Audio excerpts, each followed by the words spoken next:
भारत माता की, भारत माता की, इनकलाब, वंदे वंदे।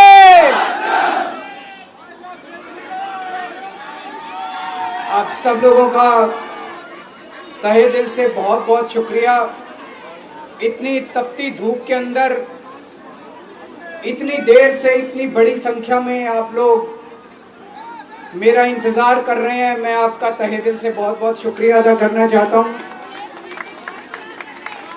जितने लोग इस वक्त टीवी में देख रहे हैं उन सब दर्शकों का भी मैं तहे दिल से शुक्रिया अदा करना चाहता हूं। सबको मेरा नमस्कार, सबको मेरा प्रणाम। दोस्तों, सीधा जेल से मैं आप लोगों के बीच में आ रहा हूं। आपके बीच में आके बहुत अच्छा लग रहा है। 50 दिन के बाद अभी मैं, मेरी पत्नी भगवंत मान साहब, हम लोग कनॉट प्लेस में हनुमान मंदिर में गए थे। हनुमान जी का आशीर्वाद लिया, उनके दर्शन किए। फिर शिव जी के मंदिर गए, शनि जी महाराज के पास गए, उनका सबका आशीर्वाद लिया। बजरंग बली की खूब कृपा है हमारे ऊपर, हमारी पार्टी के ऊपर, देशवासियों के ऊपर। उन्हीं की कृपा से आज अचानक मैं आप लोगों के बीच में हूं। नहीं तो किसी को उम्मीद नहीं थी कि चुनाव के बीच में मैं जेल से बाहर आ जाऊंगा। लेकिन ऊपर बजरंग बली की कृपा है, हनुमान जी की कृपा है हम लोगों के ऊपर, और चमत्कार हुआ और आज मैं आप लोगों के बीच में हूं। दोस्तों, हमारी आम आदमी पार्टी एक छोटी सी पार्टी है, 2 राज्यों के अंदर है, अभी 10 साल पुरानी पार्टी है। हमारी पार्टी को कुचलने में, खत्म करने में प्रधानमंत्री जी ने कोई कसर नहीं छोड़ी। एक साथ हमारी पार्टी के 4 टॉप के नेता जेल भेज दिए एक साथ। अरविंद केजरीवाल, मनीष सिसोदिया, संजय सिंह, सतिंदर जैन। बड़ी बड़ी पार्टियों के अगर 4 टॉप के नेता जेल चले जाएं, पार्टी खत्म हो जाती है। आम आदमी पार्टी के 4 टॉप के नेता इन्होंने जेल भेज दिया। उन्होंने सोचा कि पार्टी खत्म हो जाएगी, लेकिन ये पार्टी नहीं है, ये एक सोच है। जितना ये खत्म करना चाहते हैं उतना ये बढ़ती जाती है, उतना ये बढ़ती जाती है। ये क्रश करना चाहते हैं प्रधानमंत्री जी आम आदमी पार्टी को। जो लोग मोदी जी से मिलने जाते हैं, वो कई लोग हमें भी जानते हैं, वो बाहर आके हमें बताते हैं कि आपके बारे में सबसे पहले मोदी जी से जो भी मिलने जाता है, सबसे पहले वो केजरीवाल की और आम आदमी पार्टी की 10 से 15 मिनट बात करते हैं। उनको कहते हैं कि आने वाले समय के अंदर आम आदमी पार्टी ही देश को भविष्य देने वाली है। वो खुद भी मानते हैं। इसीलिए वो चाहते हैं कि आज ही आम आदमी पार्टी को बढ़ने से रोका जाए, इनको कुचल दिया जाए। ये तानाशाही है। अगर उनको लगता है कि आम आदमी पार्टी आने वाले समय में बीजेपी को चैलेंज देने वाली है, आप अच्छे काम करो, आप देश को भविष्य दो। आज आपकी सरकार है केंद्र के अंदर, आप देश के लिए काम करोगे, आम आदमी पार्टी को कोई पूछेगा ही नहीं। लेकिन आप कुछ काम नहीं करो और आम आदमी पार्टी को कुचल दो, ये जनतंत्र नहीं है, ये इस देश की जनता पसंद नहीं करती। इन्होंने आम आदमी पार्टी को कुचलने में कोई कसर नहीं छोड़ी। छोटे से लोग हैं हम लोग, छोटी सी पार्टी है। 75 साल के अंदर इस कदर किसी पार्टी को और उसके नेताओं को प्रताड़ित नहीं किया गया जिस तरह से प्रधानमंत्री मोदी जी ने आम आदमी पार्टी को प्रताड़ित करने की कोशिश की है। मेरे को इन्होंने जेल भेज दिया। प्रधानमंत्री जी कह रहे हैं मैं भ्रष्टाचार से लड़ रहा हूं। देश के सबसे बड़े चोर, उचक्के और डकैतों को उन्होंने अपनी पार्टी में शामिल कर लिया। जिन लोगों को 10 दिन पहले मोदी जी कहते थे 70,000 करोड़ का इसने घोटाला कर दिया, थोड़े दिन के बाद उसी आदमी को अपनी पार्टी में शामिल करके किसी को डिप्टी सीएम बना देते हैं, किसी को मंत्री बना देते हैं और उनके सारे ईडी और सीबीआई के मामले खत्म कर देते हैं और कहते हैं मैं भ्रष्टाचार से लड़ रहा हूं। मैं मोदी जी को कहना चाहता हूं, भ्रष्टाचार से अगर लड़ाई लड़नी है तो केजरीवाल से सीखो। प्रधानमंत्री जी, भ्रष्टाचार के खिलाफ लड़ाई केजरीवाल ने लड़ी है। 2015 में जब दिल्ली में हमारी सरकार बनी थी, हमारे एक मंत्री का एक ऑडियो मेरे पास किसी ने व्हाट्सएप कर दिया। उस ऑडियो में मेरा मंत्री किसी दुकान वाले से 5 लाख रुपए मांग रहा था। किसी मीडिया वाले को नहीं पता था, विपक्ष को नहीं पता था। आप लोगों को याद होगा, मैंने अपने खुद मंत्री को सीबीआई के हवाले कर दिया, जेल भेज दिया था अपने मंत्री को। ये होती है भ्रष्टाचार के खिलाफ लड़ाई। पंजाब के अंदर मेरा एक मंत्री भ्रष्टाचार में, मेरे को पता चला कि वो पैसे मांग रहा है। वहां पे मान साहब ने उसको, किसी को भी, विपक्ष को नहीं पता था, मीडिया को नहीं पता था, हमने अपने मंत्री को उठा के जेल में भेज दिया। तुम देश के सारे चोर उचक्के डकैतों को अपनी पार्टी में शामिल कर लो और केजरीवाल को जेल भेज दो और कहो मैं भ्रष्टाचार के खिलाफ लड़ रहा हूं। तो आप भ्रष्टाचार के खिलाफ नहीं लड़ रहे प्रधानमंत्री जी। आप देशवासियों को बेवकूफ मत समझो। देश बच्चे बच्चे की जुबान के ऊपर हो रहा है कि सारे चोर चक्कों को अपनी पार्टी में शामिल करके और ईडी और सीबीआई के सारे केस उनके रफा दफा कर दो। केजरीवाल को क्यों गिरफ्तार किया? केजरीवाल को गिरफ्तार करके उन्होंने एक मैसेज दिया है सारे देश को कि अगर मैं केजरीवाल को गिरफ्तार कर सकता हूं तो किसी को भी गिरफ्तार कर सकता हूं। कोई केस नहीं होगा, कोई मामला नहीं होगा, तब भी मैं तुमको गिरफ्तार कर सकता हूं। एक बेहद खतरनाक मिशन चालू किया हुआ है प्रधानमंत्री जी ने, बहुत ही खतरनाक। देशवासियों को यह समझने की, अब जब मैं बोलने जा रहा हूं, समझने की जरूरत है। उस मिशन का नाम है वन नेशन वन लीडर। देश के सारे नेताओं को खत्म करना चाहते हैं मोदी जी और इसको 2 स्तर के ऊपर इस मिशन को चला रहे हैं। जितने विपक्ष के नेता हैं उनको जेल भेजेंगे और जितने बीजेपी के नेता हैं उनको सबको निपटा देंगे, उनकी राजनीति खत्म करते जाएंगे, उनको सबको निपटाते जाएंगे। विपक्ष के अंदर आज इन्होंने मनीष सिसोदिया को जेल भेज दिया, संजय सिंह को जेल भेज दिया, सत्येंद्र जैन को जेल भेज दिया, केजरीवाल को जेल भेज दिया, हेमंत सोरेन को जेल भेज दिया, ममता दीदी के कई मंत्रियों को जेल भेज दिया, स्टालिन के कई मंत्रियों को जेल भेज दिया, केरला के सीएम के पीछे पड़े हैं। अगर ये चुनाव जीत गए, मेरे से लिखवा लो एफिडेविट के ऊपर, थोड़े दिन के बाद ममता दीदी जेल में होंगी, तेजस्वी यादव जेल में होगा, स्टालिन साहब जेल के अंदर होंगे, पिनरई विजयन जेल के अंदर होंगे, उद्धव ठाकरे जेल के अंदर होंगे, जितने विपक्ष के नेता ये सारे जेल के अंदर होंगे। अगर ये चुनाव जीत गए, इन्होंने बीजेपी का एक नेता नहीं छोड़ा। आडवाणी जी की राजनीति खत्म कर दी इन्होंने, मुरली मनोहर जोशी की राजनीति खत्म कर दी, सुमित्रा महाजन की, शिवराज सिंह चौहान जिसने मध्य प्रदेश का चुनाव जीत के दिया, इन लोगों ने, शिवराज सिंह चौहान ने उसको मुख्यमंत्री नहीं बनाया, उसकी राजनीति खत्म कर दी। वसुंधरा राजे की राजनीति खत्म कर दी इन्होंने, खट्टर साहब की राजनीति खत्म कर दी, डॉक्टर रमन सिंह की राजनीति खत्म कर दी। अब अगला किसका नंबर है? योगी आदित्यनाथ। अगर ये चुनाव जीत गए, मेरे से लिखवा लो, 2 महीने के अंदर उत्तर प्रदेश का मुख्यमंत्री बदल देंगे। योगी आदित्यनाथ की राजनीति खत्म करेंगे, उनको भी निपटा देंगे। यही तानाशाही है दोस्तों। वन नेशन वन लीडर ये चाहते हैं, एक ही तानाशाह इस देश के अंदर बचेगा, एक ही तानाशाह इस देश के अंदर बचेगा। हमारा देश बहुत महान है, 4000 5000 साल पुराना हमारा देश है। इसके पहले पिछले 4000 साल में कई मौके आए जब इस देश के ऊपर तानाशाहों ने कब्जा करने की कोशिश की। लेकिन हमारे देश के लोगों ने उन तानाशाहों का तख्ता उखाड़ के फेंक दिया। जब जब हमारे देश में ऐसा मौका आया कि तानाशाह ने हमारे देश के ऊपर कब्जा करने की कोशिश की, इस देश की जनता ने उसका तख्ता उखाड़ के फेंक दिया। आज एक तानाशाह इस देश से जनतंत्र खत्म करना चाहता है। आज एक तानाशाह इस देश से लोकशाही खत्म करना चाहता है।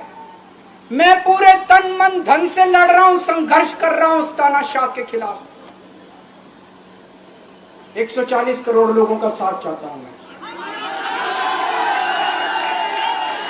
मेरे अकेले के करने से नहीं होगा।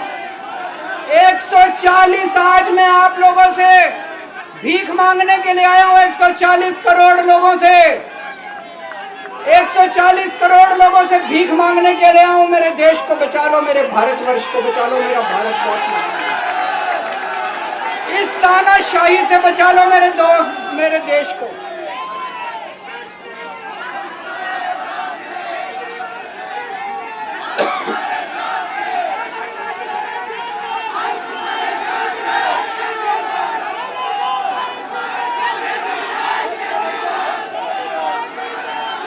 मैं सुप्रीम कोर्ट का बहुत बहुत शुक्रिया अदा करना चाहता हूं।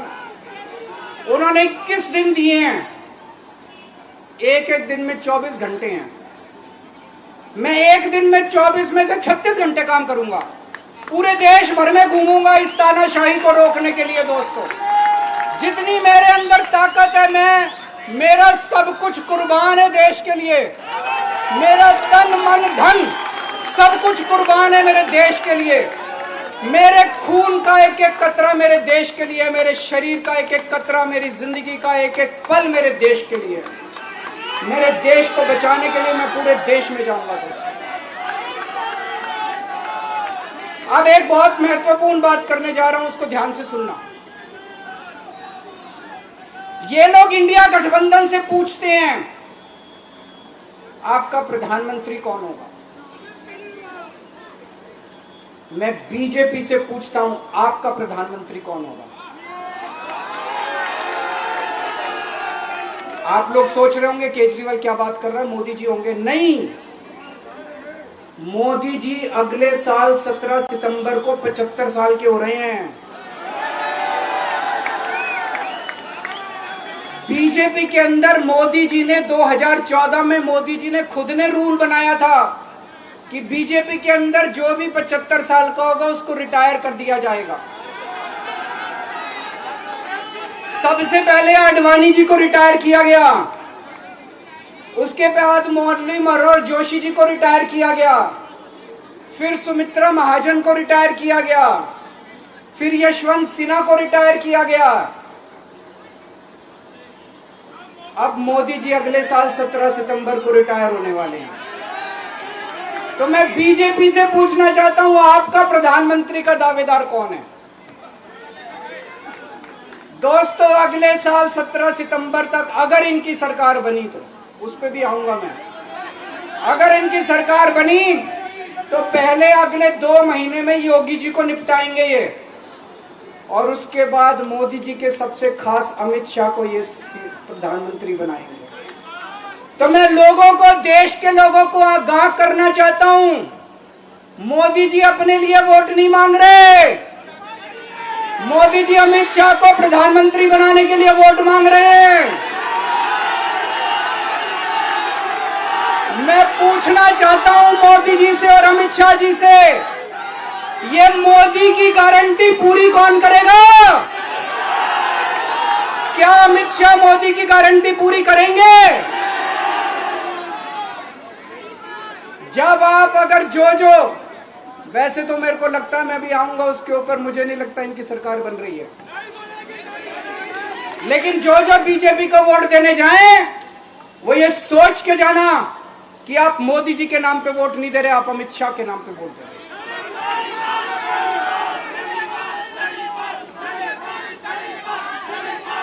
अब एक खुशखबरी आप लोगों के लिए, अब एक खुशखबरी है, सबको बता देना जो मैंने बातें कही है बड़ी सोच समझ के कही है। वहां बैठ के यही सोच रहा था 50 दिन से।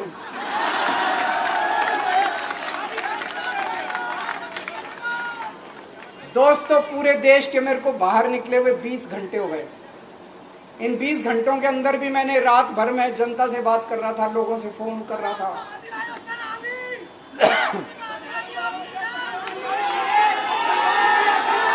क्या बोल रहे? रात को आंधी आई थी।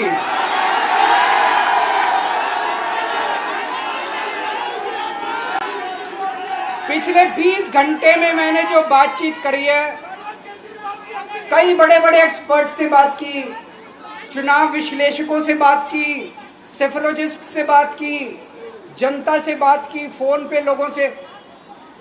मेरा अपना आकलन है कि 4 जून के बाद इनकी सरकार नहीं बन रही, मोदी सरकार नहीं बन रही।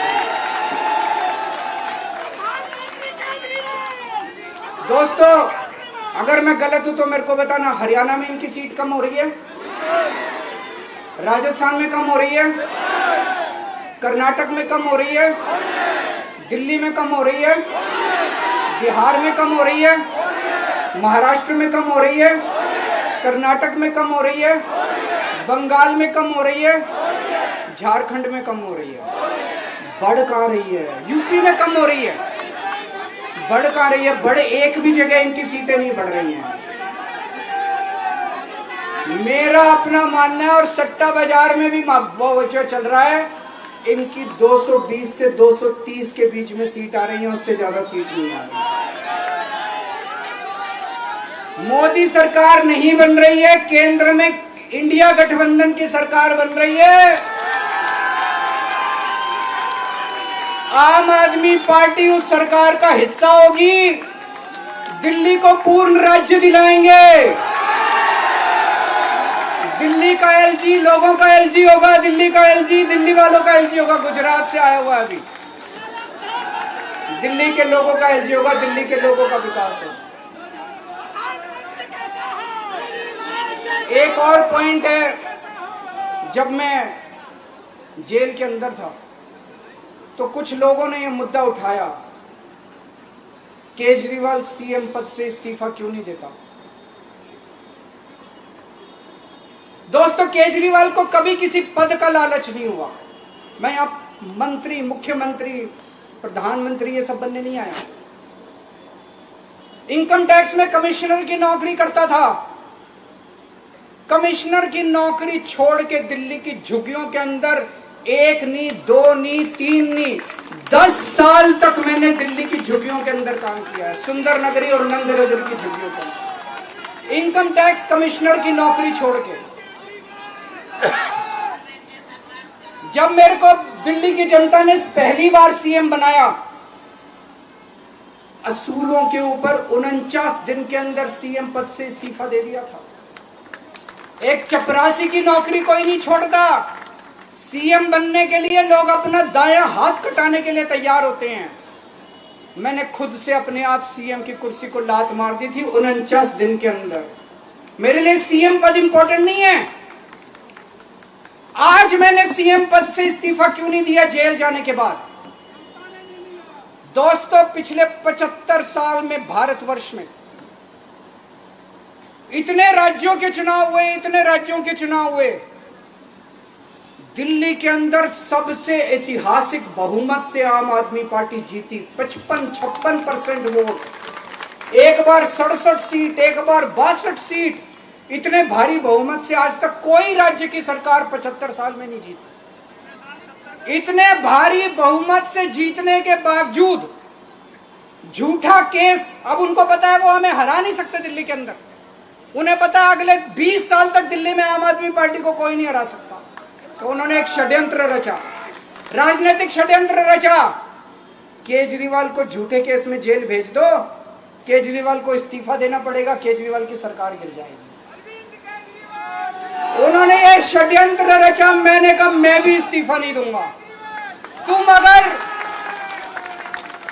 तुम अगर जनतंत्र को जेल में कैद करोगे तो जनतंत्र जेल से चला के दिखाएंगे। दोस्तों, सरकार भी जेल से चला के दिखाएंगे। कतई इस्तीफा, तुम्हारे ट्रैप में फंसने वाले नहीं हम। ये अगर हेमंत सोरेन साहब को भी इस्तीफा नहीं देना चाहिए था, जेल से सरकार चलानी चाहिए। अगर हमने इस्तीफा दे दिया, ये तो बड़ा अच्छा इनके लिए।